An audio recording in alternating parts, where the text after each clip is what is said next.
नमस्कार दोस्तों, आपका स्वागत है हमारे चैनल पर। मैं आशा करती हूँ कि आप सब ठीक और स्वस्थ होंगे। तो चलिए इसी के साथ बढ़ते हैं आज की खबरों की ओर। दोस्तों, देश में अभी तक बहुत कुछ हो रहा है। 2020 में और क्या क्या हो सकता है, अब इसे आंका भी नहीं जा रहा। एक जगह जहाँ देश में लोग कोरोना जैसी महामारी से जूझ रहे हैं, तो वहीं दूसरी तरफ भारी बारिश ने हाहाकार मचा रखा है। अब इसी बीच पीएम मोदी ने एक बड़ा ऐलान किया, जिसकी सटीक जानकारी हम आपको इस वीडियो में देंगे। बस आप इस वीडियो के साथ अंत तक बने रहिए। इसी के साथ ही दोस्तों, आपको ले चलते हैं आज की मुख्य सुर्खियों की ओर, जहां आपको सबसे पहले बताएंगे देश में कोरोना का क्या है हाल। वही बताएंगे स्टूडेंट्स कर सकते हैं पैशन फॉलो, नहीं मान तो बीच में छोड़ सकते हैं पढ़ाई, पीएम मोदी। साथ ही बताएंगे शराब की दुकान को लेकर केजरीवाल सरकार का बड़ा फैसला, अब 12 घंटे तक खुलेंगे ठेके, जाने नया टाइम टेबल। बड़ी खबर, अब बिना इंटरनेट के कार्ड व मोबाइल से कर सकेंगे पेमेंट, एक बार में 200 रुपए की सीमा। इसी के साथ अगली खबर में आपको बताएंगे आज आपके राज्य का मौसम का हाल, वहीं बताएंगे पेट्रोल डीजल के आज के दाम। साथ ही बताएंगे गूगल अगले साल लॉन्च कर सकता है फोल्डेबल पिक्सल स्मार्टफोन। वहीं 11 या 12 अगस्त किस दिन मनाई जाएगी कृष्ण जन्माष्टमी, जाने शुभ मुहूर्त। प्रवासी मजदूरों को 1 लाख नौकरियां देने जा रहे सोनू सूद, शेयर की जानकारी। वहीं सरकार ने लॉन्च की ई वाहन पॉलिसी, 2 पहिया पर 30,000 और कार्स पर 1.5 लाख तक मिलेगी प्रोत्साहन राशि। तो चलिए दोस्तों, एक एक करके सभी बड़ी खबरों के बारे में जान लेते हैं। इसी के साथ आइए आज के सबसे पहले बड़ी खबर के बारे में जान लेते हैं।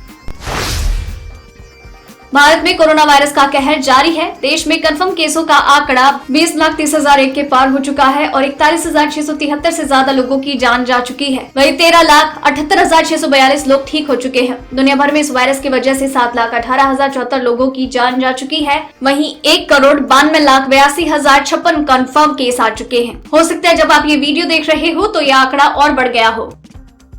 इसी के साथ बढ़ते हैं अगली खबर की ओर।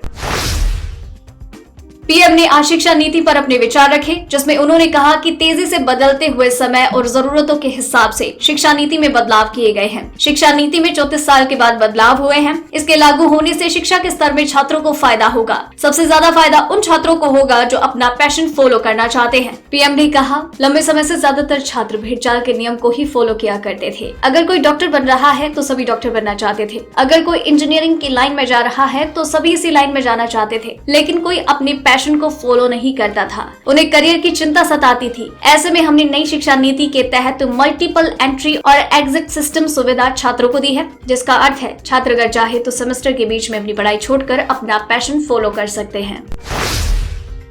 चीन के साथ चल रहे विवाद के बीच अमेरिका ने कड़ा कदम उठाया। अमेरिका ने चीन के सोशल मीडिया ऐप टिकटॉक पर 45 दिन का प्रतिबंध लगाया। साथ ही आदेश ये भी दिया है कि टिकटॉक को चलाने वाली कंपनी बाइटडांस इसे 45 दिन में बेच दे, नहीं तो 45 दिनों तक देश में ये बैन लागू रहेगा। अगर इसे पहले बेच देंगे तो बैन पहले हटा दिया जाएगा। अमेरिका के राष्ट्रपति ट्रम्प ने टिकटॉक चलाने वाली कंपनी से एक एग्जीक्यूटिव आदेश में कहा वो इसे बेच दे, नहीं तो अगले 45 दिनों तक अमेरिका में टिकटॉक पर प्रतिबंध लगा रहेगा। ट्रम्प द्वारा जारी किए गए आदेश में लिखा गया है, टिकटॉक ऑटोमेटिकली यूजर्स की जानकारी जमा करता है। इसमें इंटरनेट और अन्य नेटवर्क की जानकारियां भी शामिल होती है, जैसे कि लोकेशन डाटा, ब्राउजिंग और सर्च हिस्ट्री। राष्ट्रीय राजधानी दिल्ली की केजरीवाल सरकार ने शराब की दुकानों को लेकर बड़ा फैसला किया। अब दिल्ली में ठेके 12 घंटे तक खुले रहेंगे। एक्साइज डिपार्टमेंट की ओर से जारी आदेश के अनुसार दिल्ली में शराब की दुकानें अब सुबह 10 बजे से रात के 10 बजे तक खुली रहेंगी। पहले रात के 9 बजे तक ठेकों को खोलने की अनुमति थी। मतलब सरकार ने शराब की दुकानों को 1 घंटे ज्यादा समय तक खोलने की अनुमति दी है। अधिकारियों का कहना है कि इस फैसले से सरकारी राजस्व में वृद्धि होगी। वहीं दिल्ली में कोरोना वायरस संक्रमण का असर कम होता जा रहा है। इस बीच दिल्ली सरकार ने राजधानी में होटल, जिम और साप्ताहिक बाजार खोले जाने की अनुमति के लिए केंद्र सरकार को दोबारा फाइल भेजी। दिल्ली को प्रदूषण मुक्त कराने के लिए दिल्ली सरकार ने एक बड़ा कदम उठाया। आज दिल्ली सरकार ने ई वाहन नीति लागू कर दी है। इसके साथ ही सरकार इसे प्रोत्साहित करने के लिए प्रोत्साहन राशि भी लोगों को देगी। केजरीवाल ने इस योजना के लॉन्च के दौरान कहा, इलेक्ट्रिक व्हीकल पॉलिसी तैयार है। इसे दिल्ली सरकार के द्वारा नोटिफाई कर दिया गया है। आज से 5 साल बाद इलेक्ट्रिक व्हीकल की चर्चा की जाएगी तो दिल्ली का नाम सबसे ऊपर आएगा। उन्होंने आगे कहा, दिल्ली सरकार इलेक्ट्रिक व्हीकल पॉलिसी के तहत इलेक्ट्रिक व्हीकल खरीदने वालों को आर्थिक मदद देगी। 2 व्हीलर पर 30,000 रूपए और कार्स पर 1.5 लाख रूपए, ऑटो रिक्शा और ई रिक्शा पर 30,000 रूपए की प्रोत्साहन राशि देगी। आरबीआई ने अब पायलट आधार पर ऑफलाइन यानी कि बिना इंटरनेट के कार्ड और मोबाइल के जरिए छोटी राशि के भुगतान की अनुमति दे दी है। इसके तहत एक बार में 200 रूपए तक भुगतान किया जा सकता है। इसका पहला मकसद उन जगहों पर भी डिजिटल लेन देन के लिए ग्राहकों को प्रोत्साहित करना है जहां इंटरनेट से संपर्क की कनेक्टिविटी कम है। इस संदर्भ में जारी अधिसूचना के अनुसार पायलट योजना के अंतर्गत payment system operator PSO bank और गैर बैंक ऑफलाइन डिजिटल भुगतान की पेशकश कर सकते हैं, यानी इस तरह के भुगतान के लिए इंटरनेट से संपर्क की जरूरत नहीं होगी। केंद्रीय बैंक की अधिसूचना के अनुसार पायलट योजना के तहत भुगतान कार्ड, वॉलेट या मोबाइल उपकरणों या फिर अन्य किसी माध्यम से किया जा सकता है। कोरोना काल में एक्टर सोनू सूद मसीहा बनकर सामने आए थे। कई प्रवासी मजदूरों को उनके घर पहुंचाने में सोनू सूद ने बहुत बड़ी भूमिका निभाई थी। जल्दी वो प्रवासी भाई बंधुओं के लिए नौकरी का अवसर भी लेकर आ रहे हैं। जी हाँ, सोनू ने ट्वीट करके इसकी जानकारी दी। उन्होंने ABEC नाम की कंपनी के साथ हाथ मिलाया। इस कंपनी के जरिए उन्होंने नौकरी देने का वादा किया। सोनू ने ट्वीट करके बताया, जहाँ चाह वहाँ राह। मेरे प्रवासी भाइयों के लिए मैंने अब की AEPC के साथ साझेदारी। प्रवासी रोजगार.com के माध्यम से देश भर की अपैरलर, मैन्युफैक्चरिंग और एक्सपोर्ट कंपनियों में 1 लाख नौकरियां देने का बड़ा वादा। धन्यवाद। जय हिंद। इससे पहले 30 जुलाई को सोनू ने अपने जन्मदिन पर 3 लाख नौकरियों का ऐलान किया था। दोस्तों, वीडियो में अभी और भी काफी महत्वपूर्ण खबरें बची हुई हैं, इसीलिए इस वीडियो के साथ बने रहिए। तो चलिए बढ़ते हैं अगली खबर की ओर। देश के अलग अलग हिस्सों में बारिश की वजह से क्या हुआ है हाल। भारी बारिश और बाढ़ के चलते केरल के इडुक्की जिले के राजमला इलाके में भूस्खलन हुआ। केरल पुलिस के अनुसार इस हादसे में अब तक 7 लोगों की जान जा चुकी है और 10 लोगों को बचाया जा चुका है। बचाव कार्य के लिए NDRF की टीम को भी तैनात किया गया है। वन अधिकारी और अन्य आपातकालीन सेवा के कर्मचारी मौके पर पहुंच गए। CM कार्यालय ने बचाव कार्यों के लिए हेलीकॉप्टर सेवाएं प्रदान करने के लिए भारतीय वायुसेना से संपर्क किया। ये सेवा जल्द ही उपलब्ध होने की उम्मीद है। राज्य के स्वास्थ्य मंत्री KK शैलजा ने बताया है कि एक मोबाइल मेडिकल टीम और 15 एम्बुलेंस को इडुक्की भेजा गया है। जरूरत पड़ने पर और मेडिकल टीमें भेजी जाएंगी। हॉस्पिटल्स को अलर्ट पर रहने के लिए निर्देशित किया गया है। मौसम विभाग ने 8 अगस्त से 10 अगस्त के बीच देश के कई राज्यों में भारी बारिश की चेतावनी जारी की गई। इस बीच कई जगहों पर लगातार हो रही बारिश के कारण बाढ़ जैसे हालात हैं। दरअसल गुरुवार को मौसम विभाग ने केरल के कई हिस्सों में भारी बारिश का अलर्ट जारी किया था। क्षेत्रीय मौसम विज्ञान केंद्र के निदेशक HR ने कहा, 9 और 10 अगस्त को दक्षिणी ओडिशा के कई हिस्सों में भारी बारिश का उम्मीद है। वहीं राजस्थान में अनेक स्थानों पर तेज हवाओं के साथ हल्की से मध्यम बारिश व दिल्ली, हरियाणा, पंजाब में कुछ स्थानों पर तेज हवाओं के साथ हल्की बारिश होगी। कश्मीर में कुछ स्थानों तथा जम्मू व हिमाचल प्रदेश में कई स्थानों पर हल्की से मध्यम बारिश होगी। पहाड़ों में आरामदायक दिन रहेगा। इसी के साथ बढ़ते हैं अगली खबर की ओर।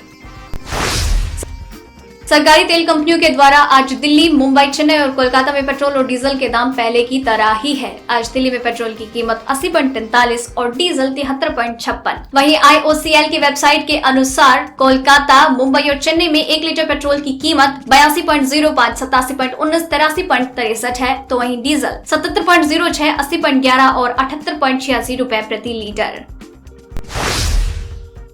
भगवान श्री कृष्ण का जन्म दिवस यानी कृष्ण जन्माष्टमी हर साल भाद्रपद मास के कृष्ण पक्ष की अष्टमी तिथि को मनाई जाती है। इस दिन भगवान श्री कृष्ण का जन्म हुआ था, इसीलिए इसे कृष्ण जन्माष्टमी कहते हैं। इस बार कृष्ण जन्माष्टमी को लेकर लोगों में असमंजस की स्थिति देखने को मिल रही है कि जन्माष्टमी किस दिन मनाई जाएगी। इस बार कृष्ण जन्माष्टमी की तिथि को लेकर लोग बहुत ही ज्यादा दुविधा में है, क्योंकि इस बार जन्माष्टमी की 3 तिथियां हैं, 11, 12 और 13 अगस्त। लेकिन आखिर कौन सा दिन सही माना जाएगा? 11 अगस्त को सुबह 9:06 से अष्टमी तिथि लागू हो जाएगी, जो 12 अगस्त को सुबह 11:16 पर समाप्त होगी। वहीं रोहिणी नक्षत्र 13 अगस्त को तड़के 3:27 से शुरू होगा, जो 14 अगस्त को सुबह 5:22 पर खत्म होगा। लेकिन मथुरा से लेकर इस्कॉन मंदिर तक में जन्माष्टमी का त्योहार 12 अगस्त को ही मनाया जाएगा।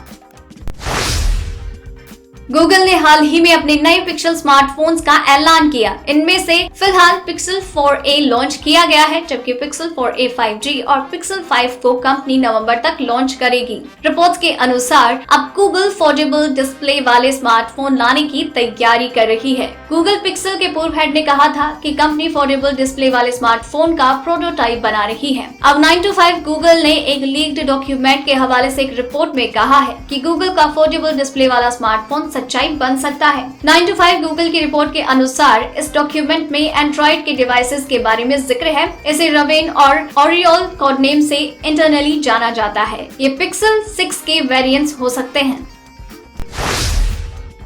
किसानों के लिए बड़ी खुशखबरी। किसानों को राहत देने के लिए भारतीय रेलवे ने एक नई ट्रेन की शुरुआत की। फल और सब्जियों के मालवाहक के तौर पर भारतीय रेल 7 अगस्त से अपनी पहली किसान रेल सेवा शुरू करने जा रही है। रेलवे ने गुरुवार को कहा कि ऐसी पहली रेलगाड़ी महाराष्ट्र के देवलाली से बिहार के दानापुर के बीच चलेगी। वित्त मंत्री निर्मला सीतारमण ने इस साल फरवरी में पेश बजट में जल्द ही खराब होने वाले फल और सब्जियों जैसे उत्पादों के मालवाहन के लिए किसान रेल चलाने की घोषणा की थी। इस सार्वजनिक निजी भागीदारी PPP योजना के तहत शीत भंडारण के साथ किसान उपज के परिवहन की व्यवस्था होगी। केंद्र सरकार की तरफ से देश के करीब 10 करोड़ किसानों के खाते में पीएम किसान सम्मान निधि योजना के तहत 2000 रुपए की रकम भेजी जा रही है। ये राशि 3 बराबर किस्तों में किसानों को भेजी जाती है। इस बार सबसे ज्यादा करीब 10 करोड़ किसानों को इस योजना का लाभ हुआ। अगर आप इस योजना में रजिस्टर्ड है और आपके खाते में अभी तक 2000 रुपए नहीं आए हैं तो आपको इसके लिए परेशान होने की जरूरत नहीं। आप टोल फ्री नंबर पर अपनी बात रख सकते हैं। किसान पीएम किसान हेल्पलाइन 155-261 या टोल फ्री नंबर 1800115526 नंबर पर संपर्क कर सकते हैं। इसके अलावा किसान मंत्रालय के नंबर 011233811092 पर भी संपर्क कर सकते हैं।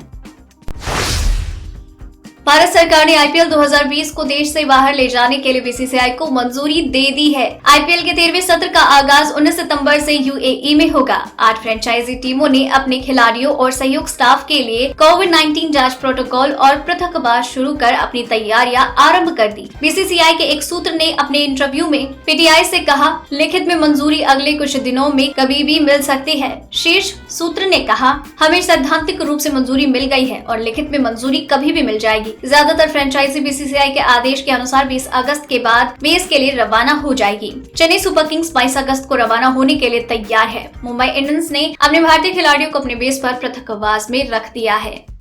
दोस्तों, आज की खबरों में बस इतना ही। अगर आपको भी ये खबरें अपने मोबाइल पर हर दिन यूं ही चाहिए तो इस वीडियो के नीचे दिए गए इस लाल बटन को दबाकर चैनल को सब्सक्राइब कर लीजिए और साथ ही साइड में दिए गए इस घंटी को भी दबाएं। और अगर आपने ये वीडियो पूरा देखा है तो अपना नाम नीचे कमेंट बॉक्स पे जरूर लिख भेजिए।